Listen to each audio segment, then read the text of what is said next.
Bienvenue à notre post-it. Quelle est la plus grande joie qu'on peut vivre dans notre vie? C'est la question qu'on va essayer de répondre, toujours comme d'habitude, avec la Bible dans la main. Cette fois-ci, on sera dans le livre de Psaume, chapitre 145 et le verset 5. Il nous dit comme ça, ce texte.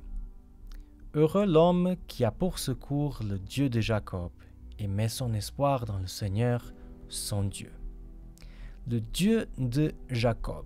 C'est le centre de ce texte aujourd'hui. Et le texte nous dit que si on met notre espoir, si on voit dans le Dieu de Jacob notre secours, on sera heureux. Mais pourquoi parler du Dieu de Jacob? Pourquoi ne pas dire Dieu tout court? Est-ce que Jacob il a eu un secours, un espoir différent des autres personnages bibliques? Alors moi je pense qu'il a quand même vécu d'une façon différente. Parce que l'histoire de Jacob, c'est vraiment une histoire avec beaucoup de péripéties. Dans un post-it, on ne pourrait pas aborder toutes les histoires. Mais si je prends vraiment cette histoire du début, quand il apparaît dans le texte biblique, en qu'il va faire cette grande bêtise de tromper sa famille, son frère sera très fâché avec lui, il va essayer de le persécuter pour le tuer, et il doit s'enfuir chez son oncle avec juste les habits qu'il avait dans son corps et un bâton. Et il est passé le Jourdain ce jour-là sans absolument rien. La seule chose qu'il avait dans son cœur, c'est justement la chose que ce texte parle.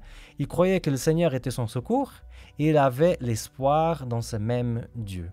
Quelques années plus tard, lorsqu'il va revenir dans l'endroit où il était né, regarde ce qui est écrit sur la parole. Genèse chapitre 32, verset 11. « Seigneur, je ne suis pas digne de toutes les faveurs que tu m'as accordées avec tant de fidélité à moi ton serviteur. Je n'avais que mon bâton quand j'ai traversé le Jourdain et maintenant je reviens avec ces deux groupes. » On voit que pendant ce temps-là, Dieu a véritablement été le secours de Jacob et son espoir n'était pas mis à la mauvaise place puisque ce Seigneur, ce Dieu, il a pu faire des choses merveilleuses dans la vie de Jacob, des choses qui l'ont rendu heureux. Alors, notre question du début c'était: quelle est la plus grande joie qu'on peut avoir dans la vie? Moi, je pense que la plus grande joie qu'on peut avoir dans la vie, c'est de faire confiance en l'Éternel. De la même façon que Jacob, il a fait et qu'il a certainement eu le résultat, pas simplement matériel, mais aussi spirituel. Et toi, en qui mets-tu ta confiance?